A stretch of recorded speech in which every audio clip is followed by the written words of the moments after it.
Everybody Loves Cookies by Neon Zangetsu, Chapter 3, Pound Cake. Right, okay, I can do this. I'm not afraid. Raven Brown Wind fears nothing. Mom? Nope, nope, nope, nope, nope. Raven? Pound Cake. There was just something about Naruto and the number 9. Perhaps it had something to do with Kurama, though he had not spoken to his friend in ages. Perhaps it was simply good luck, or bad luck, who could say? Even across worlds and time, the number almost seemed to haunt him, dogging his every step. He oftentimes found himself falling back on it without thinking. 9 cups of coffee. Even an immortal needed a good pick-me-up in the morning, a 9-mile run before he opened up shop for the day, 9 clones to tend to daily tasks, 9 days to grim just to keep his skills sharp, 9 days in business, 9 flyers sent out to hire potential employees. In time he'd begun to see something of a pattern, for it was on the 9th day that Raven returned. By then Baker's dozen had made something of a tidy profit, even after repairs, so much so that Naruto had expanded in his initial business venture and began serving drinks alongside sweets. Drinks with alcohol in them, a bakery with booze, just the thought of it made him smile. If that didn't make him a walking contradiction, he didn't know what would. With the power of chakra, a host of other abilities, and an unlimited army of clones at his beck and call, well, anything was possible when you put your mind to it. But he digressed. Thankfully, his old flame didn't demolish the door when she stormed the castle this time. She'd better not, or he was king of this castle. Besides, she'd only just fixed the door. Of course, that was not to say Raven's return was a quiet one either. Far from it, when the door crashed open with a cataclysmic crunch, he knew precisely who to expect. Afternoon sunlight spilled through the cracks, but no one batted an eyelash. Naruto had to fight down a smile at the sight of it. His clientele had long since grown accustomed to such a racket. Hunters were involved. Raven was no exception, ex-huntress or not. This time her attempt to scare everyone out only earned her a few dark looks and the odd middle finger, nothing more. Raven absolutely twitched. Seriously, nothing? God, she was adorable when she pouted. Naruto wished he could see that expression more often. Something told him he'd be seeing a lot more soon, because that was one of his flyers clutching in her right hand. He knew the worn brand of paper and recognized the sigil of crossed golden foxes over a plate. She caught him looking, and her pale face turned 7 stunning shades of scarlet. Naruto didn't taunt her. Not yet. She might bolt if he did. Instead, he waited for her to commit before he made his move. Sure enough, she stalked forward and slapped Zed's flyer down on the counter with enough force to crack the wood. When do I start?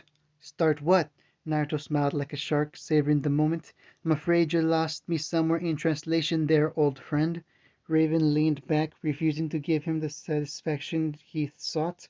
She wanted to slap him. She almost did. They'd been partners once. She knew exactly what kind of game her old friend was playing and would have none of it.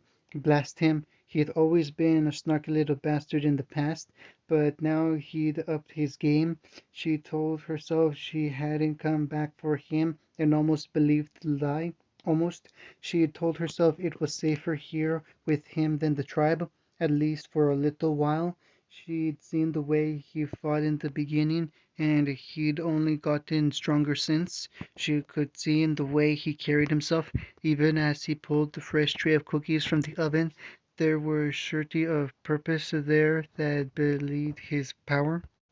Naruto could have torn down Beacon around Ozpin's head if he wanted to. Thankfully, he didn't. Salem would be in for a nasty surprise if she sent one of her agents to Vale, assuming she ever learned the true identity of the Spring Maiden. Vernal would be cross with her, but Vernal didn't need to understand. She was here for a reason. It had nothing to do with Naruto's sunny smile. He didn't make her feel warm, wanted, loved. She certainly didn't want him to bend her over the counter and ahem! Naruto coughed, and for the first time in nearly a decade, Raven actually felt heat rise in her cheeks as his words tugged her thoughts from a pleasant place. Oh gods! It was like being a teenager all over again. She wasn't some blushing maiden. Actually, she was a maiden, of course, never a blushing one. She refused to admit it. Blushing was a weakness, and she would not be cowed. I am here, she forced the words out through gritted teeth, to take you up on your offer. I don't recall making an offer. She slapped the flyer in his face. The job, you oaf. Really? Naruto tilted his head nearly horizontal to peek over the paper. Got any experience? Some, yes. She relished his brief frown. Summer had gang pressed her into working at a diner once to pay off a debt. Once. Never again. How someone so small could be so ruthless was beyond her, but that was a hell she wasn't keen to revisit. Too many customers thought they could have their way with the girl in a skirt. She'd cut off their hands and never looked back. Surely working in a bakery would be a step up from that. How hard could it be? It wasn't as if he had any other takers. She was the only one who'd shown interest, therefore he had to hire her. He couldn't keep using those clones of his forever. It freaked people out. Hello! So when a girl with a grenade launcher of all things strapped to her back chose to pursue his establishment, Raven didn't think much of her or her outfit. Too much pink and white, and the hair. Ugh.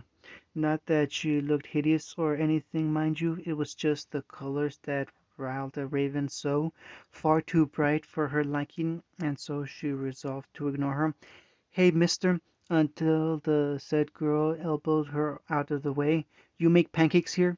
Raven paused, processing this cheeky little teenager with a wary eye. She'd felt that elbow. Perhaps there was some strength to the girl at all. Not that it mattered. As if sensing that thought, Naruto smirked. We do indeed, missy. Interested? Her grin turned feral. When can I start? Bah, the cheek of this girl, as if he'd simply hire her out of the blue. You must be Nora Valkyrie. Naruto flicked her a quick smile. Sure, we're hiring part-timers. Got any experience? Nora's smile proved sunny and somewhat concerning. Nope. Rennie said I should learn some life skills, though. Cooking counts, right?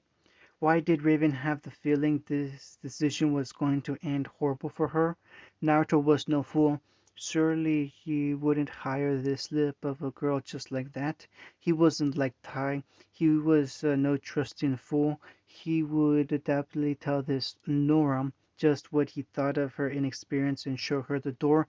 You can start tomorrow if you like, Naruto said. We open at 7. You'll be waiting tables at first. That all right? Wah. Sweet.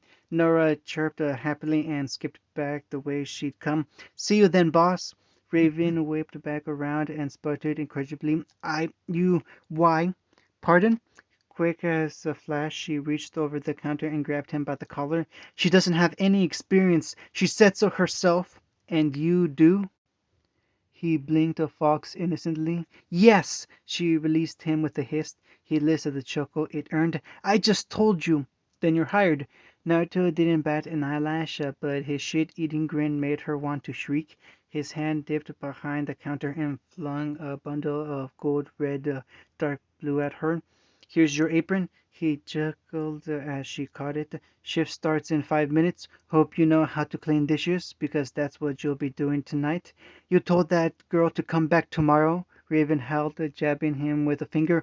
And waiting tables. Yes, his grin threatened to split his face. Yes, I did. Now shoo, into the back with you. She reared to her feet and kissed him, drawing a few whistles. Rotten bastard. Would you have it any other way? She bit him. I'm only joking, of course. Naruto hummed and leaned into her, laughing when they parted. Seriously, you, washing dishes? Do I look like I have a death wish? I was beginning to think you did. Raven clicked her tongue as she gave him another shove. Damn it, she had missed him.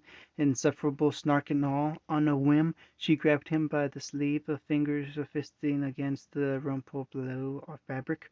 You really know how to make a girl feel welcome. He beamed and pressed his forehead against her forehead. Missed you too. This time when his mouth claimed hers, it was softer, not tentative. Naruto could never be that, but almost gentle by comparison. Something in her melted and she pulled him closer. Idiot. She'd fallen in love with an idiot like this. No, she was still in love with this idiot. Bah, get a room, you two. One of the customers crowd in about a shout. There are decent folk about. Raven nearly skewered him on the spot, and it was only Naruto's hand on her arm that stopped her from doing something foolish. Oh gods, she thought it was Crow for a minute. Almost sounded like him too. She'd never live it down if it was, and hadn't she thought of that when she returned to Vale? No, she hadn't. She hadn't come back to for her brother, but Osmond was in Vale. Yang was here, Tai was here. Gah! There was a can of worms she had no desire to open ever again. One fight, one argument, one slip shattered things between her and her old paramour. Who was to say she and Naruto wouldn't squabble and go their separate ways again? They'd only reunite now, years after the fact. Who was to say they would separate once more? And here comes the panic. He must have sensed her fear because he drew her aside in the back. We can talk there. Good. Your clones can keep them busy. Raven flounced off, tugging him away with her. Have them make a good pound cake or something. Why is that a command? All right, all right. He laughed as her open palm cracked against the back of his head. Aha, that tickled. You heard her, boys. Raven hissed softly at her smarting fingers as she pulled him into what served as a breaking room, all the while keenly aware of the pain in her hands. Even now she could feel the bones creak ominously. Tickled? She'd nearly broken her hands on his skull just now. Well, it confirmed her suspicion. He'd gotten stronger. When they were younger, she'd at least been able to injure him a little. Now, he hadn't batted an eyelash. Damn it, he didn't even have aura. And she had all the power of a fully realized spring maiden in her body now. Would she ever bridge the gap? Well, welcome home. Naruto followed her into the back as she anticipated, but rather than approach when she let go of his hand, he seemed content to wait. Raven flicked a glance for her surroundings. She wasn't impressed. In hindsight, it couldn't really be called a break room. The space was little more than a large alcove meant for storage, with a table and a chair stuffed shoved into a corner. A fan creaked lazily overhead, proving a faint breeze that did jack all against the heat of the ovens. She'd have to do something about that. Naruto was many things, but an artist wasn't one of them. He likely didn't feel the heat, but Raven did, and it worsened her mood. Her mind wired, maybe knock down a few walls, expand the space, get some proper ventilation back here. That would be better. And he was still staring at her, trying to figure out what to say. Turn around, you perv. She swiped at him lazily. Naruto did as she bid, but made it clear he wouldn't be leaving. Instead, he settled against the door frame and crossed his arms, so that's how it was. He wanted to listen to her squirm at the very least. Bah! Challenge it was then. Raven shed her clothes quickly, but kept her undergarments, relishing the way he stiffened as the fabric rustled and fell to the floor. He might not be able to see her, but he could certainly hear her. She'd draw every reaction out of him. Served the bastard right. She almost considered approaching him, but thought better of it. She was still cross with him for his earlier antics, so she considered the uniform instead. It was surprisingly tasteful, all things considered. She'd expected a maid's uniform, or worse. Naruto could be a vicious prankster when pressed, but the uniform looked like a simple civilian dress wrapped in a white apron, slightly faded by time. Where did he get this? A thrift shop? Oh, its colors matched those he wore, to be sure, shades of dark navy blue embossed with hints of gold alongside long sleeves, but it was still nowhere near the horrors she'd been dreading. There was even a slit near the thigh to allow her free range of movement, and the skirt ended well above her ankles, eliminating any possibility of tripping. Raven still didn't like it. Do I have to wear this? Yep, he chirped. Why? Something wrong? She growled. Naruto, this is a dress? He sniffed. It's a uniform. Oh no, they were not doing this again. Even if she couldn't see his face, she could hear the impish smile in his voice, see his shoulders shaking in barely repressed mirth. A wise woman would have ceased the fight and taken the opportunity to strike later. Not Raven Bronwyn. She was too stubborn to concede the fight, to ignore a slight, no matter how small it might be, least of all when it came from an old flame. Dress! Uniform! Dress! She spat. His smile didn't waver. Uniform! Urgh! In the end, the mighty Raven Bronwyn was forced to concede the battle and yanked the uniform dress over her head. This wasn't over. He would rue this day. Rue. No one messed with her, not even him. She'd find a way to get him back for this if it was the last thing she did. "It's going to be all right, you know. Is it now?" Raven scoffed, the sudden statement as she pulled on the uniform, sweeping it over her head. "I don't think it will be. I don't know why I came back." "Yes, you do." He didn't look at her, but she saw his shoulders slump in relief. "And for the record, I'm glad you did." Her face burned as she pulled her hair free from the neck hole. "Shut up." Huh. She was surprised. Blasted thing actually hit. Not too snug, not too loose either. Didn't even feel like a uniform, just clothes. She pulled the apron on, scoffing slightly at the pair of golden foxes carefully stitched into the fabric. It was odd, seeing them. Naruto never gave a fig about stitching or sewing before, yet this was done with the work of a master. More than that, something in the fabric sang to her, leaving her skin cool in spite of the head and long fabric. It didn't take Raven long to make the connection. "Did you weave chakra into this?"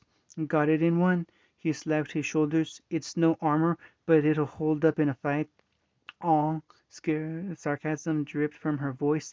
"Didn't know you cared that much about little old me." A beat of companionable silence passed between them, neither willing to break it. Raven shuffled awkwardly. Naruto blew out a sigh.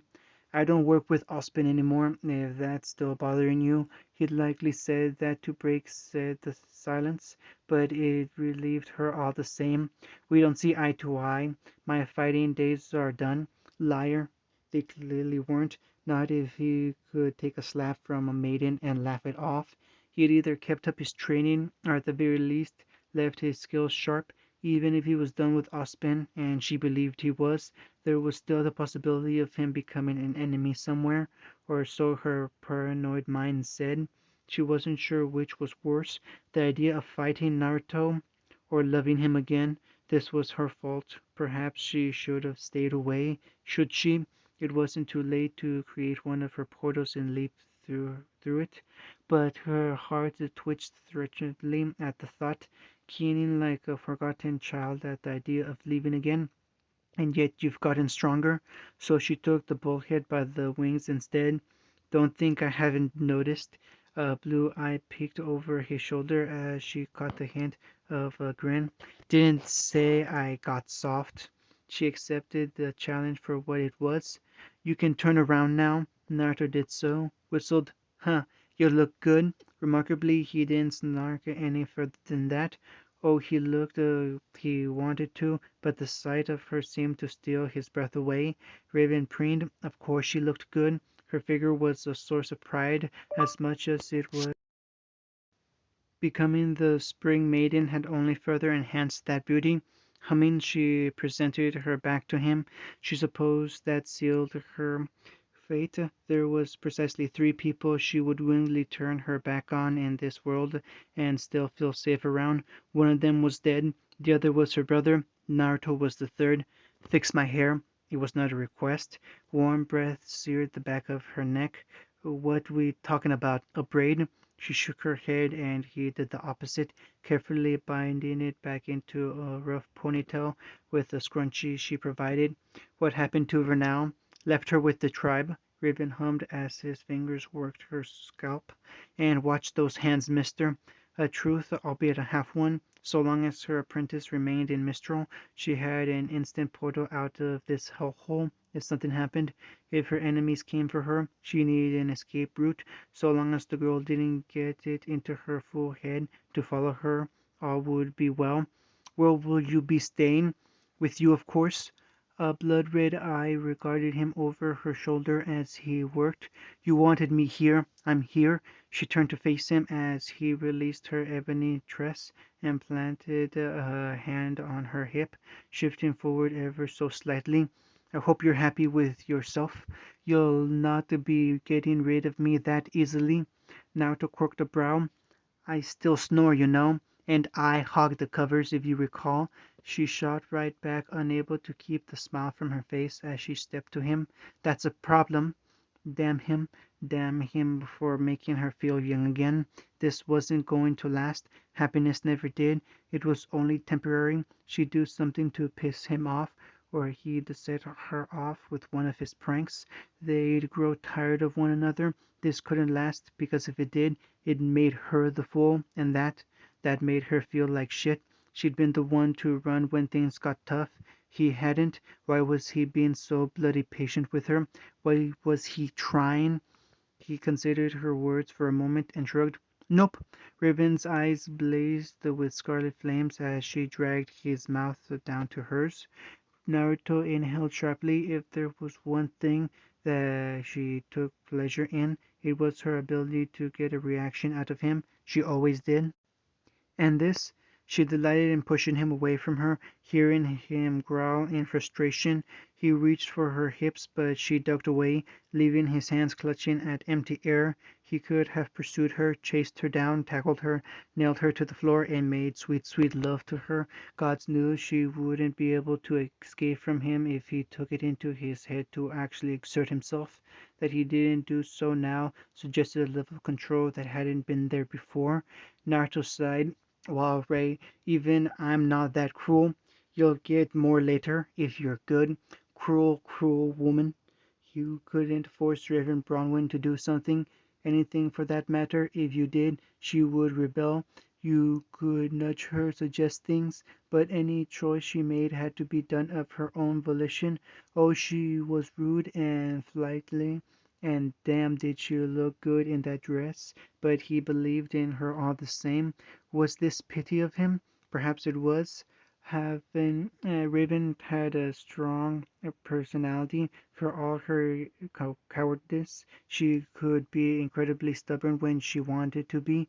So could he. It was part of the reason they'd gotten together all those years ago, and one of the reasons he was still so keen on her now. Opposites attract, or so the saying went.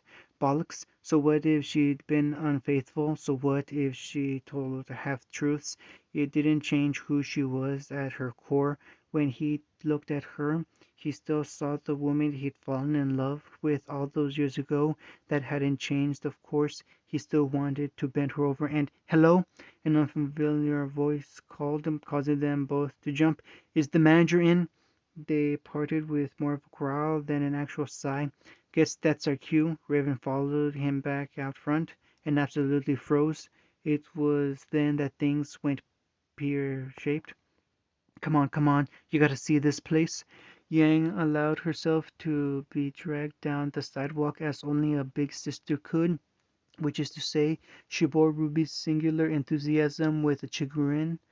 The rest of their team slightly less so. They say what you would about Ruby's love for cookies, but when her little sis was determined, she was determined, so much so as to drag her new team her out her first chance she got. All right, slow down, she laughed. What's got you in such a twist, Rubes? It's only cookies. Yang, cookies are love. Her sibling rounded on her with a gasp. Cookies are life. Cookies will rot your teeth. We sworn, tapping her forehead. Blake laughed softly. Ruby gasped. Weiss, that's heresy. Right. Forgot who I was talking to for a second there. Yang rolled her lilac eyes. All told, the baker's dozen didn't look that impressive. Just a humble little bakery, nothing special, at least from the outside. Ruby insisted they made the best cookies, and she'd been dying to drag them here for nearly a week now. Weiss was, well, less than keen on the idea, but she'd eventually rolled over as she always did. Blake, Blake barely spoke a word. Kitty Cat had claws, but she hadn't shown them since initiation. She'd have to do something about that. She had her ways. "Hello," Ruby called, placing one hand to the side of her mouth as she swept inside. "It's the manager in. We've come for cookies." "Don't have to say it like that, Rubes." Silver eyes rounded on her. "Cookies are no laughing matter, Yang." "Hey!" An unfamiliar laugh answered her sister, and Ruby was off in a shot. "If it ain't Red Riding Hood." The next thing that struck Yang as odd was the clones. At least she assumed they were clones, because there was no way in hell 9 identical men in matching outfits could be related. One of them walked right up to them and greeted Ruby with a plateful of cookies, pausing to ruffle her hair as the girl happily accepted her treat. Wait, what was this? A semblance of some sort? How wrong she was, or something shouldn't be. Those suckers were solid. Seriously? Hello? There was just no way they could be clones. Even Blake's vanished with a good whack, and they couldn't do anything like this. She didn't see her partner perk up behind her, both twitching just so. "Are you real?" It was the most she'd said all day, and Yang took immediate notice. "Oh, we're real." The one with the platter flicked her forehead, drawing a glower from the girl. "Each one of us? I take it you have a similar semblance?" Suddenly those amber eyes seemed just a little bit sharper than Yang remembered. Huh. He'd managed to catch her interest. She wasn't sure if that was a good thing, but an indignant snort captured her attention. Before she could think to rescue her, Ruby was happily savoring her cookies without paying for them, and Blake was even now engaging one of the blondes in a vigorous discussion, which meant, "This is where you wanted to take us?" Louise turned up her nose. "This place is a dump. Oh, look!" Another of the clones sidled up to her. "A Schnee! You wouldn't happen to be related to someone named Winter, would you?" We blinked at the hot air rushing right out of her sails. "That's my sister, yes. How do you know her?" Yang watched the doppelganger's face narrow in wild annoyance. "I'd rather not say. If it ain't obvious, the boss is busy." One of the other million copies jerked a thumb to the back for her. "But he'll be out any second now. And you are Yang." She snapped off a snarky salute and shook the man's hand when he offered it. "Well, quite a grip you've got there." Startled blue eyes blinked back at her, then narrowed thrice as fast. "Wait, did you just say Yang?" Yeah." The clown's expression turned strained. "Of course you did. Well, the boss ain't gonna like this." "Don't ignore me." We stomped her foot behind them. "Hey, listen, I'm talking to you." "Oh dear. I thought I just felt the breeze." The Harris turned incandescent. "Why you?" Yang expected many things to follow, chaos at the very least.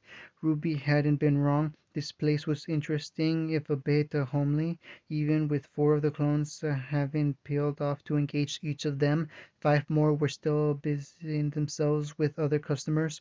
Almost made her jealous.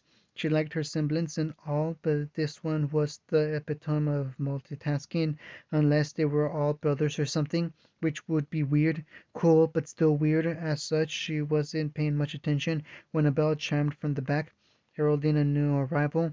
The last thing she expected to see was her mother, least of all in an apron, in a bakery. "Mom?" Raven was entirely of the same mind, because she couldn't do this. Nope, she hadn't signed up for this. She wanted to bolt, but Naruto's iron grip on her shoulder prevented her escape. He made a point not to look at her despite the anger whine she gave. Bastard, the utter bastard. Had he planned this? No, he looked just as startled to see Yang as she was. Huh.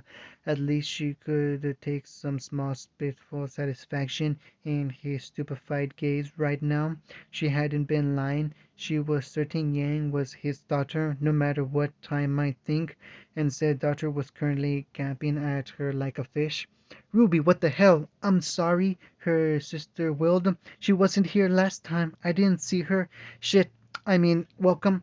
To his credit, Naruto, whom she assumed to be the original, recovered quickly, humming, heedless of Yang's stricken expression. "Well, I see you've made yourself at home. Anybody want cake? You can eat it too." Yang twitched at the obvious pun, but didn't rise to the bait. Not so Raven, who was all too happy to throw Naruto under the bus, so she said the one thing that came to mind, the one thing she knew would distract her daughter. She took vindictive pleasure in it, so smiling she pushed him forward. Say hello to your new father, Yang. Yang had only one word for her mother. Boh! Pound cake, Naruto offered. It was super effective. Yang fainted. Previews. This was awkward. Naruto sighed. Wanna spar? Yang shot right out of her seat with a grin. You're going down, old timer. Never mind. He took back any and all thoughts of this girl who may or may not be his daughter. He was going to kick her ass. The young huntress swayed in her seat. I thought it was milk. I'm not drunk. Why are there three Yangs? Yang sucked in a breath through her teeth. All right, who gave Ruby that drink? Three heads shook rapidly. Raven pointedly hid the bottle behind her back. Naruto didn't look up from his glass. Pretty sure the Snee did it. Whis looked absolutely betrayed. I did no such thing. Yang tackled her in an instant. Ruby only laughed. Whee! Ospin cleared his throat. Raven, nope. If you would just... She crossed her arms. Nope. You know this is very unbecoming enough. Nope, nope, nope, nope. She talked over him. So hungry. The gun clicked against his stomach. Hands up. Naruto smiled down at her. It was all teeth. Dearie, was it? You know how to use that? Yes, of course I do. How did he know her name? No, she couldn't falter. Not now. Empty the register, old man. Nope. Much to the starving girl's annoyance, her Mark continued to smile at her like a patient parent. I don't think so. My employees worked hard for that money, and I need to pay them in the week. What kind of boss would I be if I stiffed them on their first paycheck? Why, tell you what, Squirt. A hand reached up and seized the pistol, gripping the barrel with enough force to make the metal buckle. For decency's sake, I'll give you one shot. Blue eyes widened with glee as she struggled to pull her weapon away. What's wrong? You said you were prepared for this. Take the shot. Make it count. Oh, never mind. Blue eyes drifted past her. Time's up. A bloody red blade settled against the thief's throat from behind. Dinner and a show. How sweet of you. Don't kill her, Raven. Naruto plucked the gun from her hand. I like her. She has potential. You and your strays, she shrugged. If you say so. Sorry, kid. Nothing personal. Dearie raised her hands. Mercy, my lord. And then there was pain. You look like shit, brother. Drinking again? Crow nearly swallowed his flask. Me and my bad luck. A strawberry shortcake, please. You're becoming something of a regular here. Cinderfall preened as her favorite treat appeared before her. Am I? And that was fast, she hummed in appreciation. Keep this up and I might have to steal you.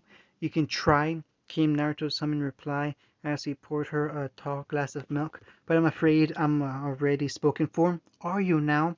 Her dark brow arched as she considered his warm hand. She saw no ring. That can change. You'll find me very persuasive. End of chapter 3.